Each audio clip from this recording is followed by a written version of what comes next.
Hello and welcome to the Real Exes of Portland podcast, coming to you from Portland, Oregon. I'm Heather. I'm Sofie. And I'm Amy. And we are real women, real friends with real stories. That are super juicy. And I might add, real boobs. And we would love for you to follow us on Instagram at The Real Exes Portland. And we will be hanging out with you guys every Wednesday afternoon. And you know what Wednesday is? Wine Wednesday. Cheers. Well, hello, everyone, and welcome back to this fabulous sunny Wine Wednesday. Let's give a cheers to this beautiful, warm... Oh, clink. Oops. I didn't clink it. Come on now. Clink it. Clink, Can you guys clink, hear the- ching, We ching. must Oh clink. my gosh. Now everyone drink. That's good. We are drinking a delicious red velvet wine this evening. Afternoon, I guess. And we just want to thank all of our listeners for coming back once again. We really enjoy putting on this podcast, and we hope that it touches everyone in some special way. Now, don't get any naughty ideas. Yeah. What I mean is... Keep your vibrating phones on the table. Now, what I mean is we're here to help people with their mental and physical problems. I'm speaking a lot for myself today. Sometimes, man, the struggle, I tell you.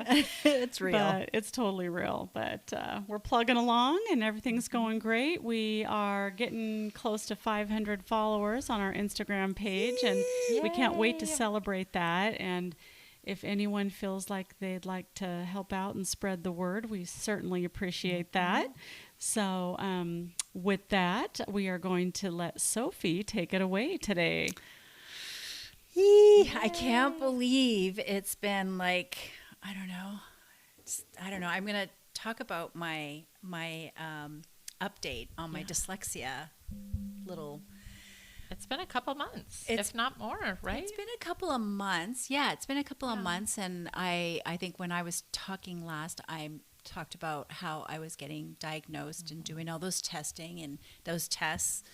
I think it was 7 or 8 hours of in-person it was like a tests. whole day. Yeah, it was pretty intense. And then, I failed miserably at some, so I knew there was something wrong with me. Gosh. Oh, it was That's my alarm to tell me to drink water. instead drink wine. I know, instead. Where is my water? Oh, it's over there. Oh, my gosh. Anyway, sorry for that slight interruption. So, my results, I got, a 20-page report.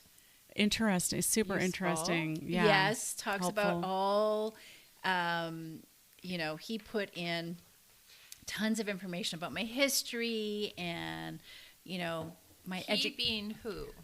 Dr. Greg Cox, and he is practices at the Behavioral Neuropsychology LLC, which is a where they work with Diagnose. diagnose neurodiverse, mostly children. I'm one of his adult. I'm a memorable adult. That's awesome. And so he went through this my results and he's basically the assessment, the goals were to determine if I was dyslexic, and it also says assess for possible ADHD, which is most people who have dyslexia are ADHD. Okay. So not surprising. And so he went through it all, and he got to the part, oh yeah, you're dyslexic. Yay, I knew that. Yeah. But it proves it, and it's in writing. Yeah. And he goes through all the assessments, all the different tests that he had done, and where I failed or where I did well in. But the surprising part, even though I had an inkling that I had some focus problems, Yeah. attention problems, so he basically wrote here, he did a Barkley Adult ADHD rating scale. He said, my response is based on her ratings of her current symptomatology. I think that's what it is. I got dyslexia. I can't read any words. Suggests better than 99% odds that she suffers from ADHD. Inattention, hyperactive, and impulsivity all ranked in the 96%. I'm reading this from the paper. Wow. To 99% range. Slow cognitive tempo ranks at 88%. Her ratings of her symptoms as a child. So what I did, and I think I had mentioned in my last podcast, is that I gave him all my work and report cards as a child. You still had some of your old schoolwork. I had not all the schoolwork, but I had samples of stuff. I had all my report cards. And I had mentioned, even that one teacher that was, awful to me. So he said that as a child, suggest a 97% chance that she suffered ADHD as a child.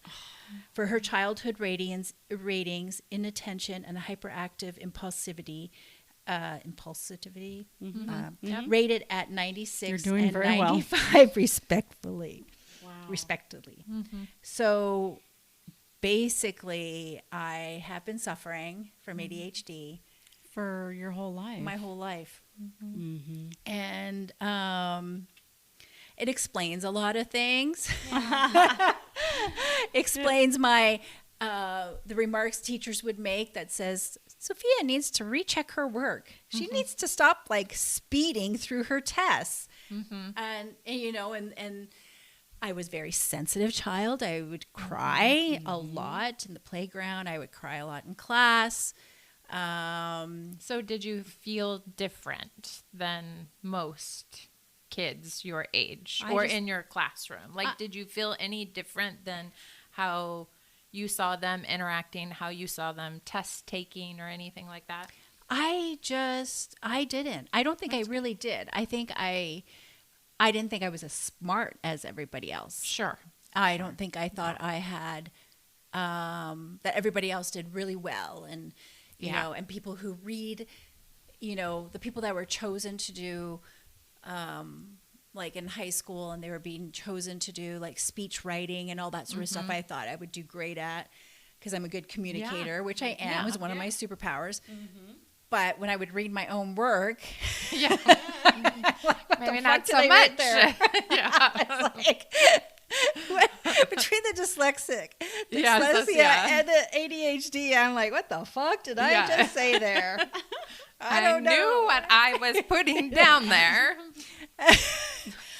But, but I know I used to speed through my work. I hated writing tests. I would and then I would hand it in, and then, when they give you your work back, you're looking I'm reread it, and I'm like, fuck, I knew that answer. Why did I pick C? Oh, yeah, because if it's A, B, or C, D, you pick C. Yeah. And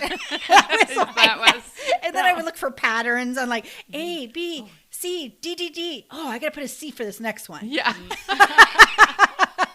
Actually, that makes sense to me.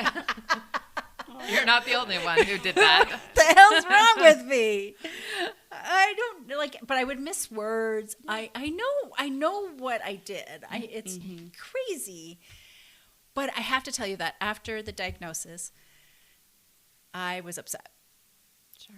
Yeah, it takes some digesting, processing. I mean, even though you had an idea that was probably going to be your diagnosis, it stings probably a bit to hear. Does it sting because of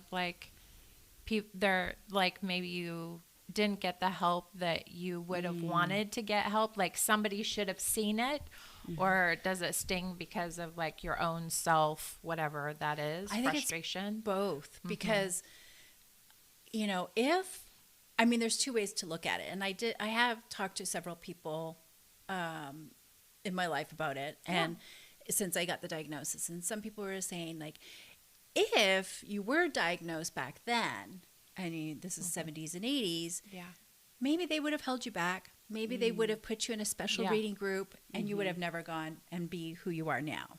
Yeah, that's actually a very good point. I don't know if anything would have come of it other than that. Yeah. But the struggles were real. Yeah, exactly. And the heartache was real. They look at it more as a behavior problem. Yeah. Often. You know, in school back then when you were young, it was more of you need to settle down, or you need to pay attention, or you need to get more sleep. You need to go in timeout. I mean, I don't know. And the interesting part is when ADHD was studied, do you know who they studied?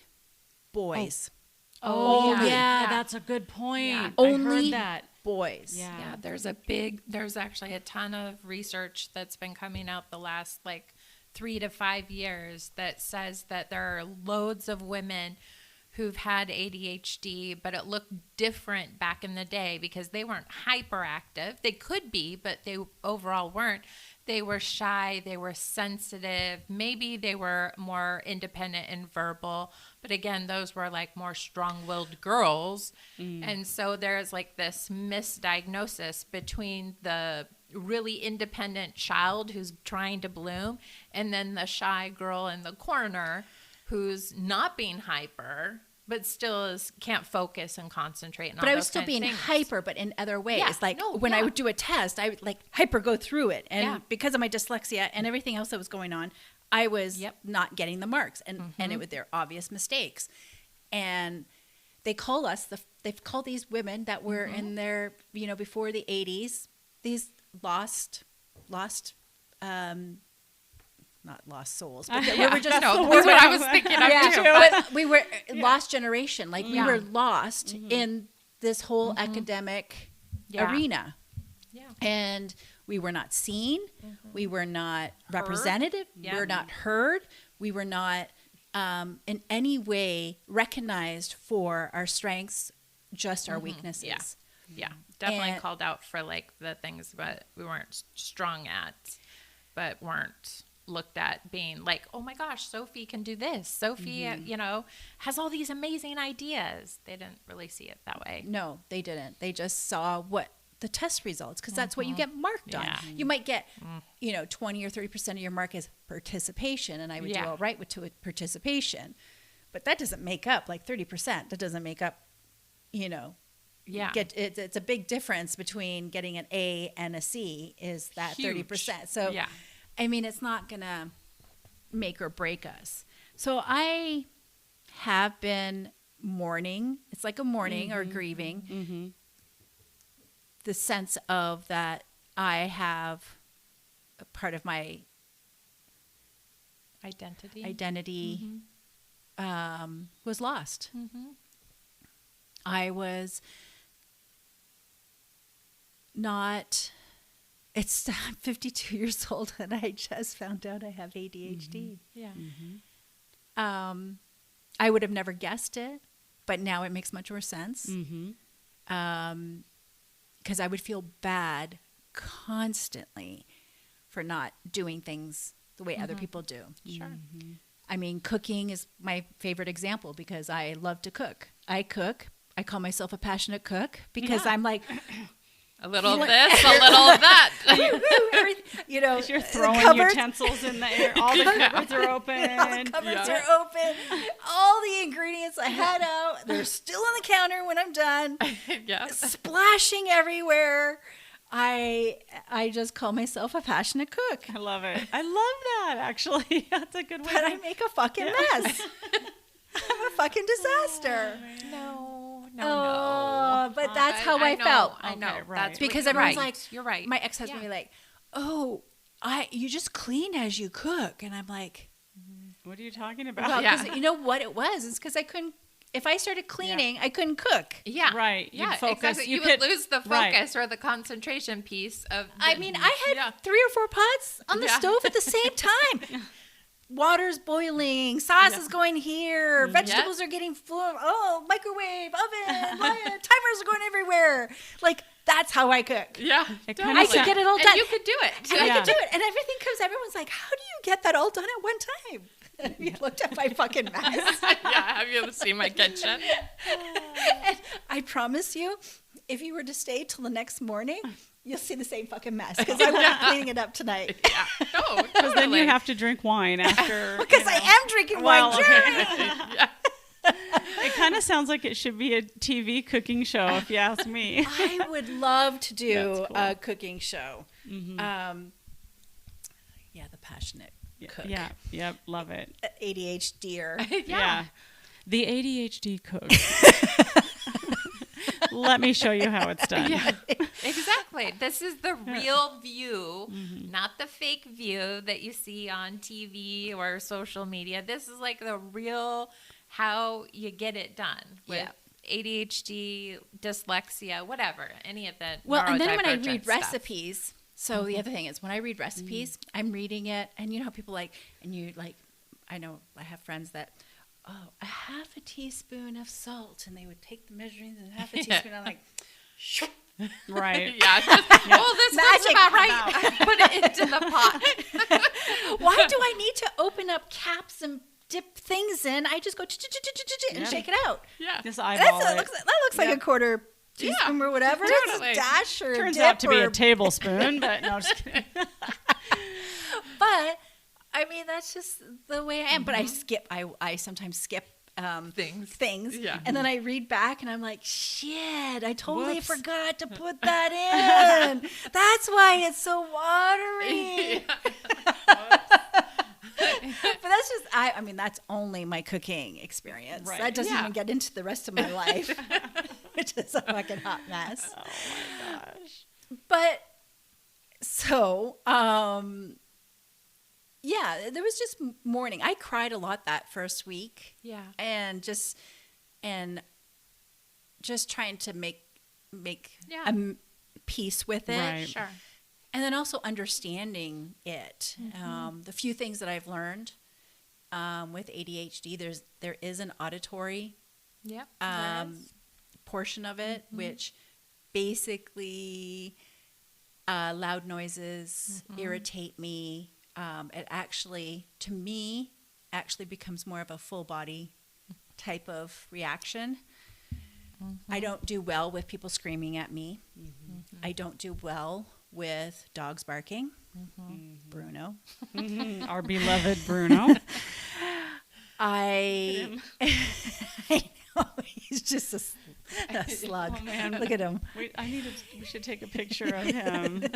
Oh, He's hanging off the couch. His head is dipping down. it's cute. But What about music?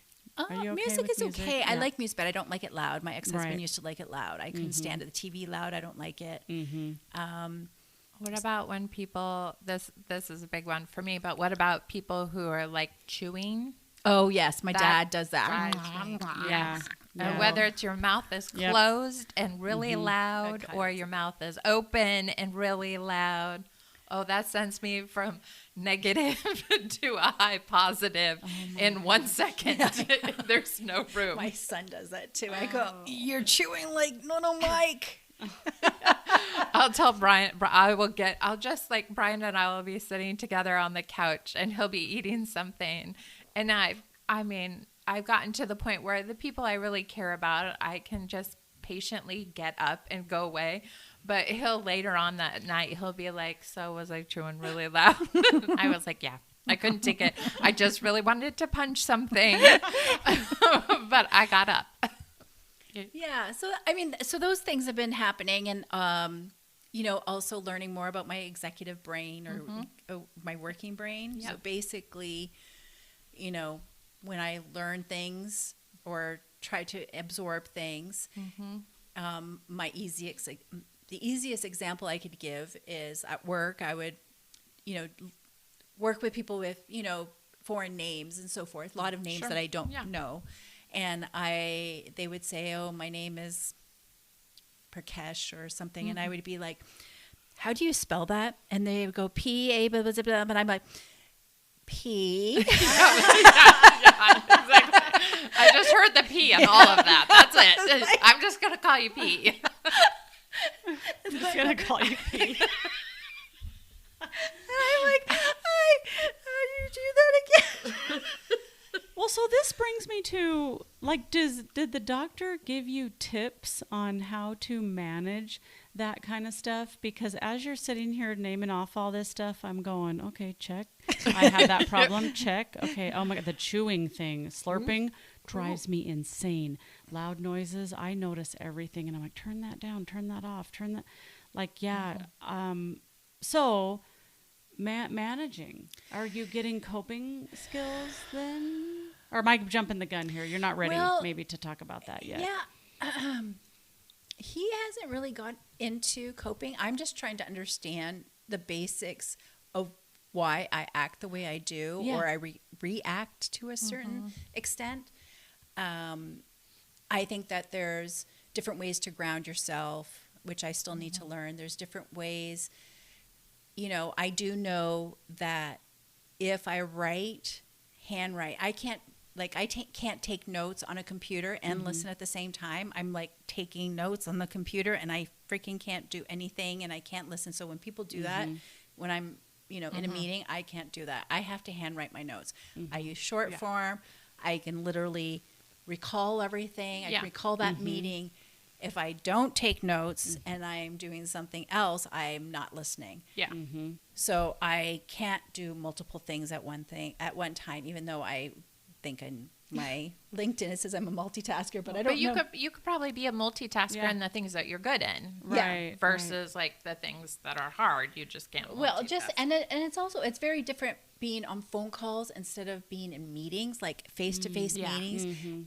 That is an attention killer for an ADHDer. Oh yeah, like I don't have any. I like over my head, and I just don't. I have to literally be very conscious of what people are saying in order to, and I have to write it down. So he said that's part of my thinking. He said I can remember things, but because of my executive brain, and he said it's like an Etch-a-Sketch. So when someone says their name, I can remember the name. It's in my Etch-a-Sketch. Then they start spelling it, and I literally shake the Etch-a-Sketch. It goes away, and then I'm trying to spell it, and then I'm like behind. Yeah. So I'm not as, and then I'm like, okay, P and you can't catch up. I can't you're always catch up feeling behind. You're because stuck on the first thing. Yeah, and and he said it's just if you don't put it in a place in your brain, you forget it. It's not there, and it's just you can make that connection. You can learn. You have different ways of learning, but it's not the same as everybody else. Yep. So it's the actual brain, and so, I mean, I don't know if you know the answer to this, but say for example, this was caught when you were a child. Would they have been able to like retrain your brain in essence? I mean, is that even possible? Yes and no in some sorts. So when I was tested, I tested negative. My mom's best friend or good friend at the time, she was Oregon's representative for children with any disability, and that included mental health matters. And so she kept saying, she knew me super well. She was like, according to all these standards, she doesn't have it. And I was testing horribly, and I was doing very similar things you're describing, and feeling inadequate, feeling dumb, feeling all of these things, knowing that on some level I was not nearly as smart as the rest of the school or classrooms. Yep. But it never came down as ADHD or ADD. It was learning disabilities. And then later on, when my oldest was getting diagnosed with ADHD, he was between the two teachers, his dad, and myself. So there were 4 tests, 4 people filling out all those million questions. he tested at 96% and above on all 4 tests. And then the specialist explains that ADD, ADHD is very genetic, and so therefore one of you is probably extremely ADHD, if not both. And so then I started educating myself on, like, how do I help my child? And so I was reading all this information, and I was like, check. And the one that was the most powerful, I still have it at home, I'll have to look for it. It was a book written by children anywhere between 8 and like 17, what they wanted their teachers, their friends, their parents, and people out in the public to know about them. And I read that, and I literally, everything was so impactful. I was like, I felt like this, and I could tell you like what year in my life I felt that way. Sorry, I just knocked over my microphone. No worries. Okay, I'm here. Hi guys, it's Sophie from The Real X's. I just want to put a plug in that we have started our subscription on Spotify. You can listen to your Real X's of Portland with no ads on all podcasts. You get bonus unedited podcast videos and subscription-only juicy podcasts, and maybe some bloopers that go into it. Coming soon, we are going to have The Real X's After Hours, which will be really super ooper juicy, special guests, and more. So go to your Spotify account and subscribe to the Real X's of Portland podcast. Thanks. The little thing I was just saying About the book. Yeah, is that all of these children were sharing their issues and their hardships and their superpowers, and I could relate to them. And so then I got tested as an adult, and I'm a high-functioning ADD person. And now there's all kinds of things you can do as a student, our kids' age. And I believe IEPs now work in college, whereas they never were or never worked in college. So what's EAP? An IEP, it's an individual education plan. And it literally, so for me, we have similarities in our stuff, but some differences for me is that I could never do multiple question tests. To me, every answer was a yes or a no. So that doesn't really work. But I could essay well. If they asked me the question, I could give you a response, or I could give you an essay. And so a lot of my tests, especially in high school, I was allowed to do essays versus multiple choice. So there were lots of things that they wanted me to succeed, and some schools are more willing to make other modifications than other schools are. Yeah. But back in the day, so I don't know that necessarily they could rewire. Oh, right. That's how this started. Yeah, I just was wondering if it's just the way your brain is, and it's mainly just learning coping mechanisms. There's not like brain exercises. No, there's brain exercises. Okay. Yeah. And I think, and I haven't learned about the brain exercises, but I do know that if it's caught earlier in childhood, because there is definitely less amount, I believe, of blood flow to the frontal cortex, is what I understand, some sort. It does help if you have more of the coping mechanisms earlier on in life, that you're able to have these coping mechanisms, but also build those pathways to help you learn or and memorize, communicate and function. But the thing that layered on top of what was going on with me is perimenopause. Yeah, because if it's similar symptoms on each side, and they exacerbate each other, I'm sure. Oh, exactly. And I think it was much worse for me. And, and I'm also dealing with some of that trauma from when I was younger, as far as dealing with how I dealt with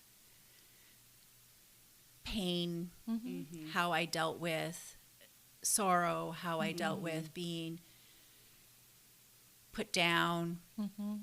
And well, we're because not really taught those skills at a young age either. Right? At Right? ADHD, you also have an emotional deregulation. Yeah. So more heightened emotions. You can either be severely sad or cry or have like the sorrow, or you could be like boys tend to be, not all boys, but boys tend to be aggressive in their ADHD. And that's usually, I mean, you can see it on both sides, but that's why for all those years, boys were, you know, diagnosed right away because these kids they were very like out similar. There. Yeah. And they were causing a lot of ruckus in the class. And what the teachers were annoyed with is that they were, you know, distracting other students. Whereas the females in the class who have ADHD were keeping it in and dealing with it separately or dealing it with it differently. But the emotional deregulation is really interesting because we might need to make this a two-parter because I think that'd be an interesting subject. I think we need to probably about. get a specialist to come in and talk about it too, because I freeze. I freeze.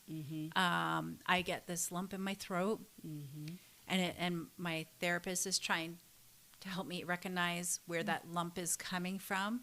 And he said it's literally choking me, and it's basically, and it's not literally, but what it's doing is it's suppressing one side of me down and the other up. Like I barely can be vocal. It's like a extreme panic attack, but more emotionally based versus physically based. But it was affecting me physically. Like I have an actual throat, like as if someone's hands are around your neck. My neck. Yeah. Right. I'm just trying to describe what she's portraying with her hands. Yeah, right I now. was like, She's like it literally. He said I couldn't even talk. He's like, you're having a hard time vocalizing, and he's like, it is basically stopping you. Like you are, like separating.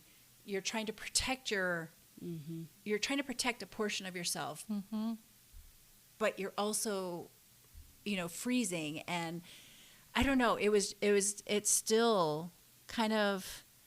It probably could be like your heart's part of your emotion, like you're feeling it down here and you're like protecting yourself, and your brain is, while everything, you know, comes from the brain and feeds down, your brain is saying like, you're trying to open yourself to get the information. And so you're constantly being conflicted in this protection and also this curiosity. And that's a hard place to be. Yeah. Yeah. He's been asking me more and more about, so where do you feel it in your body? Where do you feel it? I'm like, in my heart, my stomach, body tingles, throat. And they do represent like represent something, or and he wants me to feel into it and so forth. And you know even dealing with the trauma part, like, you know, look yourself in the eyes of yourself as a child. And I know, you know, this is all very, very, very specialized, and I can't say enough about, you know, I've had other therapists who've talked about some other things in my life and so forth.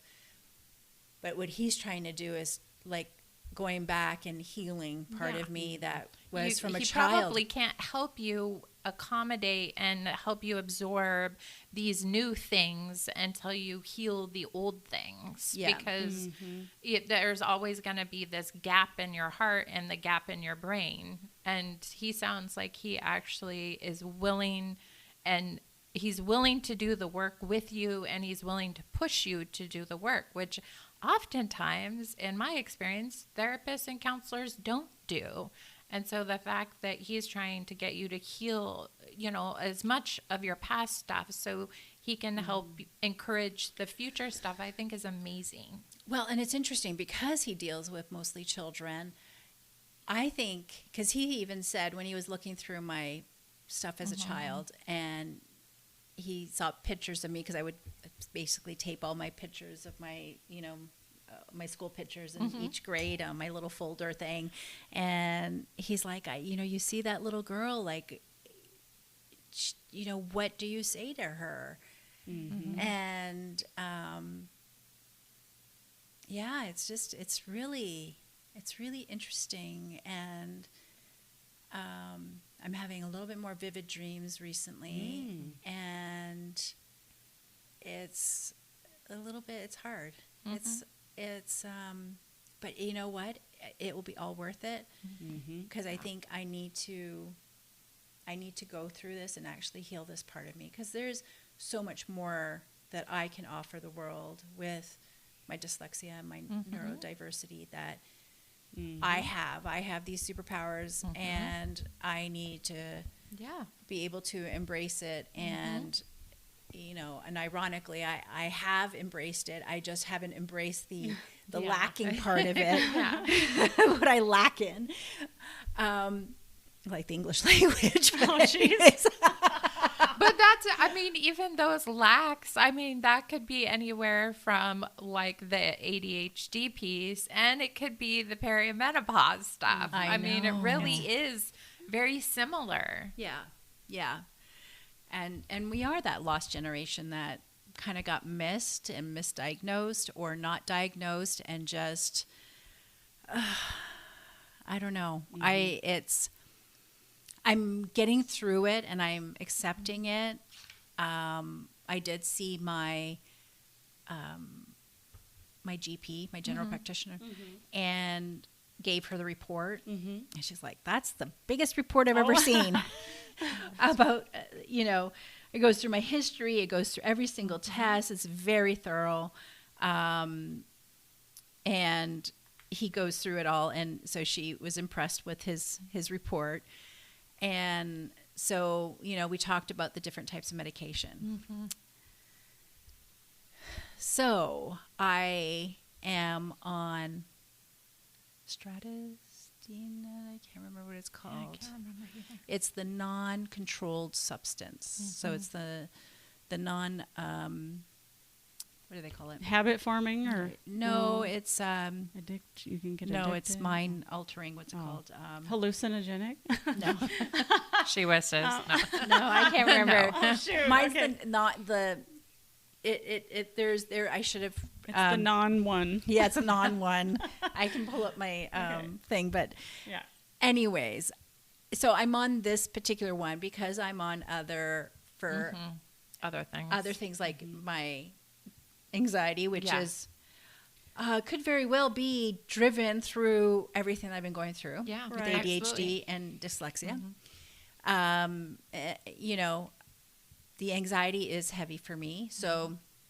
And I've been feeling a little bit better on the anxiety part. It comes and goes in waves a little bit.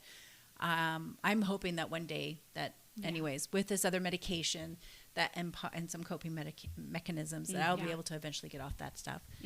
Yeah. But the first few days on this medication, oh my God. Body experience, no. I was having I had restless legs syndrome. Oh. I was, my legs, I just had to keep moving them. I just like couldn't stop. And I'm usually like playing with my feet, rubbing them together or something, like always something's moving. But this was like a whole body sensation down my legs. And that was really weird. I was very disoriented. I was getting disoriented with driving. Like, do I turn left here to go west, or do I turn right to go east? And I'm like, oh, I'll turn right. And then I'm like, fuck. I went the wrong way. Yeah. I did it like 3 or 4 times in like 3 days. And my doctor, everyone says, don't give up on it. Just stick with it. Like, stay home. Don't do anything.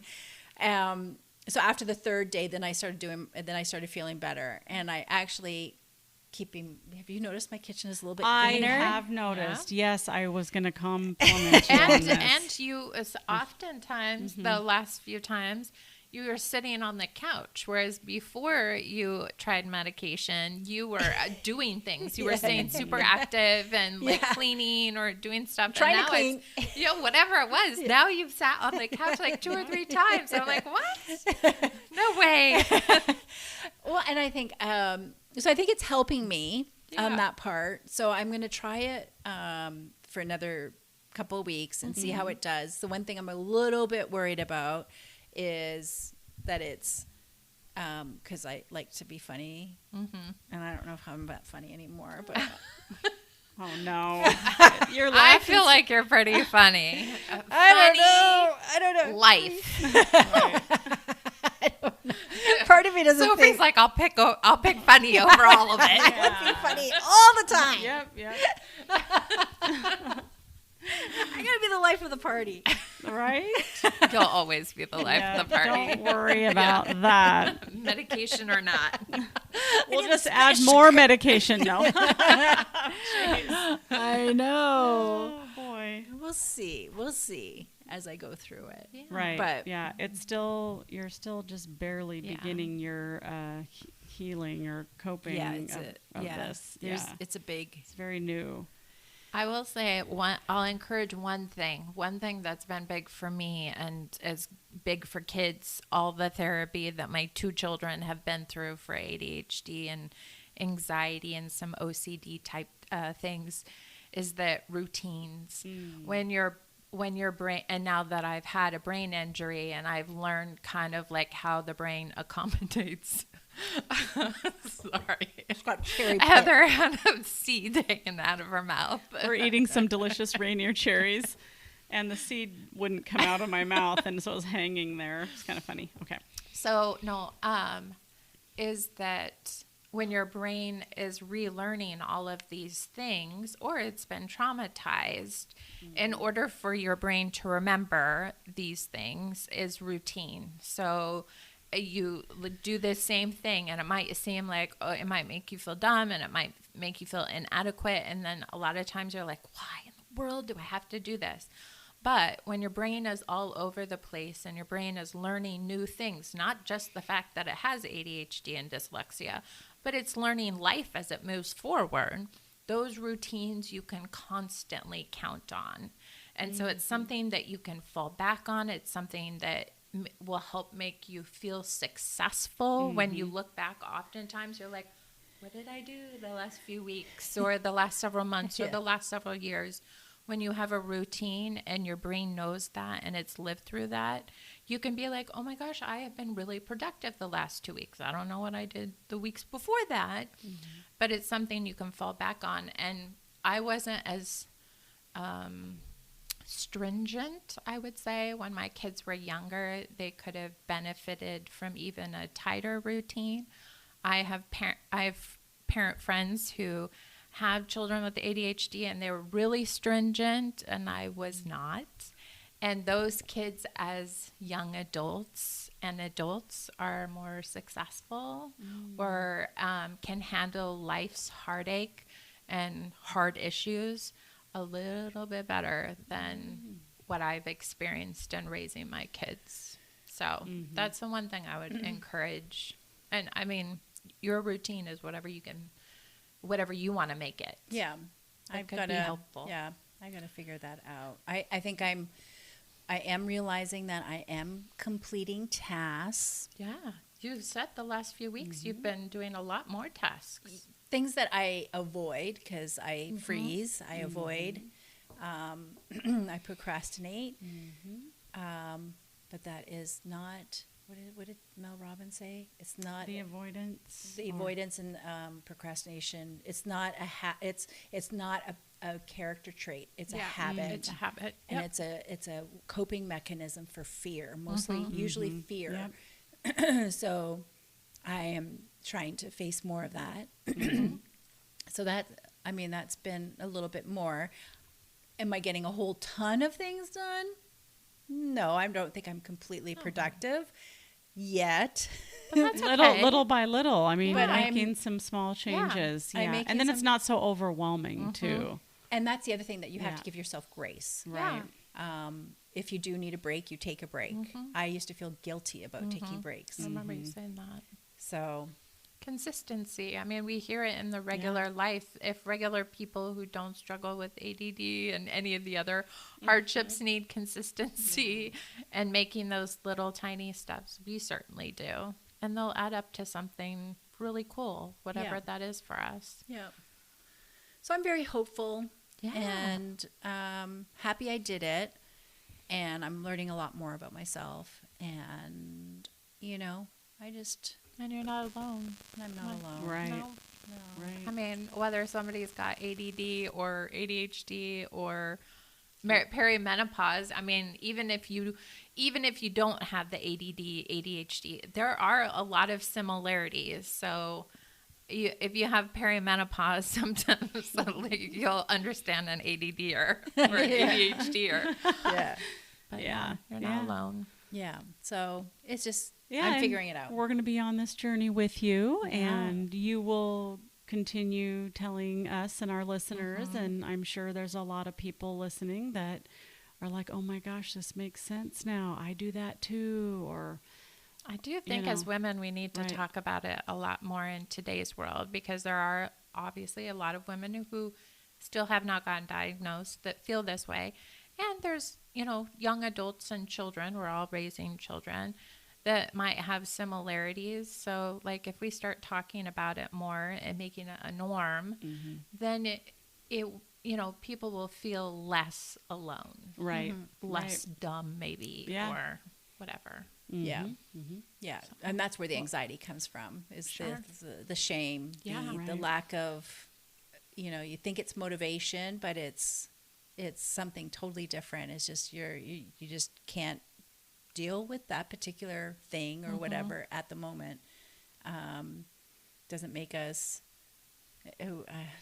dumb or stupid or anything. It's our brain works differently. It processes things differently. And just understanding that right there is huge. Yeah. And some people take things so different. Like hypothetically, I can remember a family conversation, and some people want to know their diagnosis. So for me, I'm the kind of person who would prefer to know, because for all my years I felt dumb and I felt like it was on me. I was dumb. Nobody gave me anything else. Everybody is saying you're smart, but if you're not doing the things, then you're inadequate. So therefore I felt dumb. Yeah. So when I got a diagnosis, I was like, oh my gosh, it's not me. And I'm not alone, because I remember several friends who were diagnosed ADD when I was in high school. And I was like, I am not alone. I now can talk about this or blame it on something. Then there's other people who I know who are like, oh, I didn't want to know, because maybe I would have played dumb and I wouldn't have pushed myself to be successful. And I think you can support a person either way, like support them. And like if a child wants to know, then a child wants to know. If a child doesn't want to know, then don't let them know, and work around it until they're old enough or mature enough to, take that information. But, we're all in this world. Yeah. Well, the other thing before we wrap this up, I should remind everyone that we are not medical professionals, and, the advice we give is really just a result of our own experiences in life and the experiences that we've had with our doctors. And we just want to share our experiences in hopes that it could possibly help other people to take action to heal themselves. Yeah. So, Yep. Good advice. Thank you. Well, thanks again, everybody. This was a great story, and it's to be continued. I think this is going to be an ongoing thing that we will talk about, and we all have updates on all of our health problems, journeys, whatever you want to call it. So hang in there, keep listening, and join us next week, everybody. Thanks again. Happy Wine Wednesday. Bye.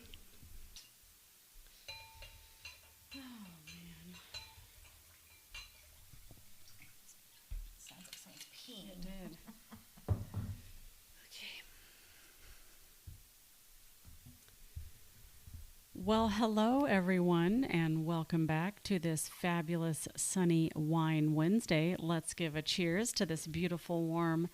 Oh, clink. I didn't clink it. Come on now. Clink it. Clink, clink, We must clink. Oh, my gosh. Now, everyone drink. That's good. We are drinking a delicious red... All right. Well, that's a wrap. thank you, everybody, for joining us. We really appreciate you listening to us, and we look forward to hanging out with you next Wednesday. Please join us. And in the meantime, please follow us on Instagram at The Real Exes Portland. Also, we would love to hear from you and hear some of your juicy stories. You can email us your stories at rxop.yourstory@gmail.com. Until next week, Bye.